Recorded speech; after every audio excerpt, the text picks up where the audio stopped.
بحب اللہ واحب اہل بیتی لحبی رواہ الترمذی والحاکم۔ صدق رسولہ النبی الکریم وقال اللہ تبارک و تعالی فی شأن حبیبی صلی اللہ علیہ وسلم ان اللہ وملائکتہ یصلون علی النبی یا ایہا الذین آمنوا صلوا علیہ وسلموا تسلیما۔ اللہم صلی علی سیدنا و مولانا محمد وعلی آلہ و اصحابہ و اہل بیتہ اجمعین۔ سامعین محترم، آج ہم ایک عظیم الشان دربار عالیہ الہ آباد شریف کے جامع مسجد کے صحن میں سونا سائیں کے سائے میں بیٹھے ہیں۔ یہ جگہ جن ہستیوں کی طرف منسوب ہے، اگر صرف اس نسبت کو دیکھا جائے تو یقین سے کہنا پڑے گا کہ یہاں پر بیٹھنا ہی فائدے سے خالی نہیں، خدا کی نعمتوں میں سے ایک نعمت ہے۔ درس حدیث کے حوالے سے ایک حدیث مبارکہ رسول مکرم صلی اللہ علیہ وسلم کے فرمودات میں سے تلاوت کی۔ حدیث کے راوی ہیں حضرت عبداللہ بن عباس۔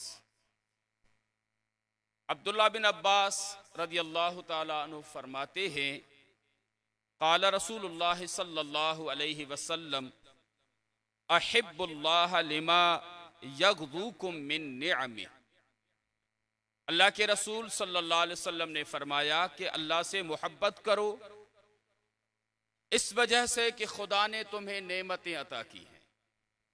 خدا نے جو تمہیں نعمتیں عطا کی ہیں، ان نعمتوں کے عطا ہونے پر آپ خدا سے محبت کرو۔ اور اس کے بعد رسول مکرم صلی اللہ علیہ وسلم نے فرمایا وَأَحِبُّونِي بِحُبِّ اللَّهِ، مجھ سے محبت کرو اللہ کی محبت کی وجہ سے۔ اس کے بعد حکم آیا وَأَحِبُّوا أَهْلَ بَيْتِي لِحُبِّي، اہل بیت سے محبت کرو میری محبت کی وجہ سے۔ اب یہاں پر تین محبتیں ہیں جن کا ذکر کیا جا رہا ہے، اور ان محبت کرنے کا وجہ بھی بتایا جا رہا ہے۔ ایک محبت خدا سے کی جانے کی بات کہ خدا سے محبت کرو، دوسری ہے کہ نبی سے محبت کرو، اور تیسری ہے کہ جو چیزیں نبی کے ساتھ متعلق ہیں، تعلق رکھتی ہیں، ان سے محبت کرو۔ نبی سے جن چیزوں کا واسطہ ہے۔ اب اللہ سے محبت کرو، کیوں محبت کرو خدا سے؟ حدیث میں اس کا وجہ بیان کیا گیا، اس لیے خدا سے محبت کرو کہ خدا نے تمہیں نعمتیں عطا کی ہیں، اور خدا کی جو عطا کردہ نعمتیں ہیں ان کے یاد کرنے کا حکم بھی دیا گیا ہے۔ قرآن کریم کے اندر ہے فَاذْكُرُوا آلاء اللَّهِ لَعَلَّكُمْ تُفْلِحُونَ، اللہ کی نعمتوں کو یاد کرو تاکہ تم کامیاب ہو جاؤ۔ دوسری آیت مبارکہ میں آیا فَاذْكُرُوا آلاء اللَّهِ وَلَا تَعْثَوْا فِي الْأَرْضِ مُفْسِدِينَ، اللہ کی نعمتوں کو یاد کرو اور زمین میں فساد کرنے والے نہ بنو، زمین میں فساد برپا نہ کرو، فساد نہ پھیلاؤ۔ خدا فرماتا ہے، اللہ کے رسول نے فرمایا کہ خدا سے محبت کرو اس وجہ سے کہ اللہ نے تمہیں نعمتیں عطا کی ہیں۔ اب خدا فرما رہا ہے تم نعمتوں کو یاد کرو، یاد کرو گے ثمرہ کیا ملے گا، نتیجہ کیا حاصل ہوگا، تمہیں کامیابی ملے گی۔ دوسری آیت میں آیا کہ خدا کی نعمتوں کو یاد کرو، لیکن خدا کی نعمتوں کو یاد کرتے وقت یہ ضرور خیال رکھنا ہے کہ لا تعثوا فی الارض مفسدین، تم زمین میں فساد کرنے والے نہ بن جانا۔ کیا معلوم ہوا؟ معلوم یہ ہوا کہ خدا کی نعمتیں یاد کریں گے، اس سے ہمیں خدا کی محبت ملے گی۔ خدا کی بے شمار نعمتیں ہیں۔ دور حاضر کے لحاظ سے اگر ہم ذرا غور کریں کہ جو چیزیں ہمیں مہیا ہیں، جو چیزیں ہمیں ملی ہیں، یہ ساری کی ساری خدا کی نعمتوں میں ہیں۔ بھائی مشین کے ذریعے تمہارا کام آسان ہو گیا،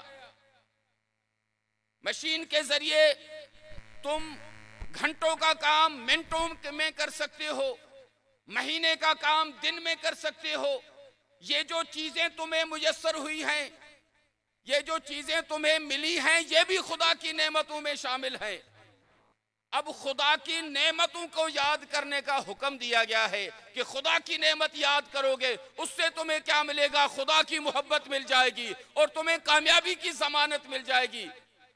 اور اس کے بعد جب تمہیں خدا کی محبت مل گئی، اب دوسری محبت کی بات آ رہی ہے کہ نبی نے فرمایا مجھ سے محبت کرو اللہ کی محبت کی وجہ سے۔ تم میرے ساتھ جو محبت کرو اس میں اور کوئی چیز نہیں آنی چاہیے، خدا کی رضا خاطر وہ محبت ہونی چاہیے، خدا کی محبت کی وجہ سے وہ تمہیں محبت کرنی چاہیے۔ اور تیسری محبت آئی کہ بھائی اہل بیت سے محبت کرو، یعنی ان چیزوں سے محبت کرو جو چیزیں رسول سے وابستہ ہیں، جو نبی سے تعلق رکھتی ہے۔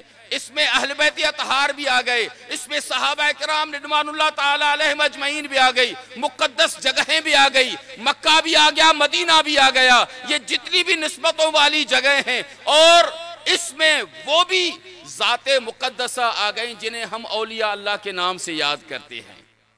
اب ان سے بھی محبت کرنے کا حکم دیا جا رہا ہے کہ ان سے محبت کرو نبی کی وجہ سے، ان سے محبت کرو اپنے محبوب کی وجہ سے۔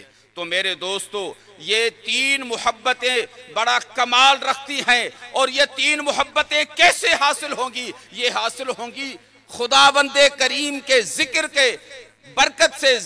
جب تم ذکر کرنے والے بن جاؤ گے، اب اس ذکر کرنے والوں میں خدا کی ذات کو یاد کرنے والے، خدا کے اسم کو پکانے والے، یاد کرنے والے بھی ہیں، اور خدا کی نعمتوں کا قدر کرنے والے بھی ذاکرین میں شمار ہوتے ہیں۔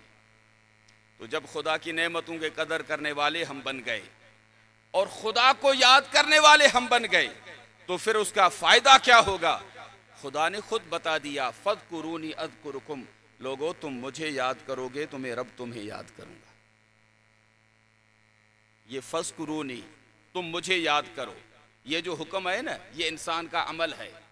اللہ نے فرمایا تم مجھے یاد کرو، میری نعمتوں کو یاد کرو، میری ذات کا ذکر کرو، میرا ذکر کرو، یہ انسان کا عمل ہے۔ لیکن دوسرا جو اذکرکم آیا ہے، یہ فذکرو امر کے جواب میں آیا ہے کہ تم مجھے یاد کرو گے تو ثمرہ کیا ملے گا؟ خدا فرما رہا ہے میں تمہیں یاد کروں گا۔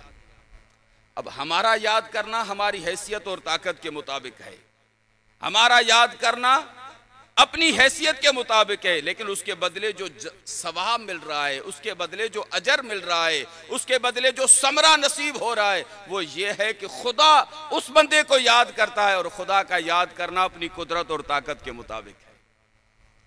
ہم اس وقت یاد کریں گے بھئی جب اس دنیا میں ہیں، لیکن دنیا سے چلے گئے تو پھر ہمارا یہ عمل منقطع ہو سکتا ہے، یہ سلسلہ رک سکتا ہے، لیکن خدا فرماتا ہے کہ جو مجھے یاد کرنے والا ہے میں اسے ثمرہ یہ دیتا ہوں کہ میں اسے یاد کرتا ہوں۔ اب وہ دنیا میں رہے نہ رہے، لیکن اس کا اجر و ثواب جاری رہتا ہے، اور جب تک خدا ہے اس کا ذکر دنیا میں چلتا رہتا ہے۔ بھائی یہی تو سبب ہے، یہی تو وجہ ہے کہ آج کل کے نوجوان، ان سے پوچھو بھئی کہاں نکلے ہو؟ کہتے ہیں صحیح یونیورسٹی کے ایگزام ہو گئے، امتحان دیا، بڑی محنت کی، اب ویکیشن ہو گئی ہے، اب دل کرتا ہے آؤٹنگ کرے، اب دل کرتا ہے کہیں ٹور پہ نکل جائیں، اب دل کرتا ہے کہ کہیں ہم جائیں اور کوئی ٹور کر کے آئیں۔ نوجوانوں نے آپس میں میٹنگ کی، آپس میں ڈونیشن کی، گاڑی بک کروائی۔ نوجوانوں سے میں نے پوچھا اے نوجوان کہاں جانا چاہتا ہے؟ فوراً اس کی زبان پر آ جاتا ہے، یار دل کرتا ہے سونا سائی کی مزار پر حاضری دے کے آؤں، یار دل کرتا ہے پیر مٹھا کی دربار دیکھ کر آؤں، دل کرتا ہے سجن سائی کی زیارت کر کے آؤں۔ بھائی کیوں جا رہا ہے؟ کیا تو نے سونا سائی کو دیکھا ہے؟ کیا تو نے مٹھا سائی کو دیکھا ہے؟ نہیں دیکھا، لیکن کیا وجہ ہے کہ تیری دل میں ان کی محبت اب بھی موجود ہے۔ وہ کہتا ہے سمجھ نہیں آتا، جب بھی نکلنے کے لیے ارادہ کرتا ہوں دل میں یہی خیال آتا ہے کہ آج سونا سائی کی دربار پہ حاضری دے کے آؤں۔ یہ کیا ہے؟ یہ اذکرکم کا ثمرہ ہے کہ سونا سائی نے ذکر خدا بندی کو عام کیا اور وہ ذاکر بن گئے۔ جب وہ خود ذاکر بن گئے تو اللہ نے اذکرکم کے ذریعے یہ اجر عطا فرمایا کہ یہ قیامت تک نام گونجتا رہے گا، یہ قیامت تک ذکر چلتا رہے گا، یہ محبتیں چلتی رہیں گی، یہ محبتیں دل میں موجود ہوں گی اور لوگ کھچے آئیں گے جیسے میٹھے پانی کا چشمہ ہوتا ہے، وہاں اللہ کی مخلوق جا پہنچتی ہے۔ یہ اللہ والوں کی درباریں ایسی ہوتی ہیں کہ یہاں پر لوگ آ جاتے ہیں اور جو آتے ہیں تو محروم نہیں جاتے۔ ان کی نظر میں اتنا کمال ہوتا ہے کہ آنے کی دیر ہوتی ہے اور ساقی کی طرف سے وہ محبت کی مے انہیں پلا دی جاتی ہے۔ تو میرے دوستو، آپ اور ہم بڑے خوش نصیب ہیں کہ اللہ نے ہمیں یہ دولت نصیب کی ہے، اللہ نے ہمیں یہ ایسی دولت عطا فرمائی ہے۔ تو بس یہی کہوں گا کہ جس چیز کو پانے کے لیے ہم یہاں بیٹھے ہیں، ادب شرط ہے، محبت شرط ہے، نسبت میں پختگی شرط ہے، تعلق میں مضبوطی شرط ہے۔ اپنے شیخ کامل سے مضبوط ہو جاؤ، یک راگیر محکم گیر کے اصول پر عمل پیرا ہو جاؤ، تو پھر کیا ہوگا؟ طیبہ سے مگائی جاتی ہے، سینوں میں چھپائی جاتی ہے، توحید کی میں پیالوں سے نہیں نظروں سے پلائی جاتی ہے۔ تیرا سائیں میرا سائیں، تیرا سائیں میرا سائیں۔ السلام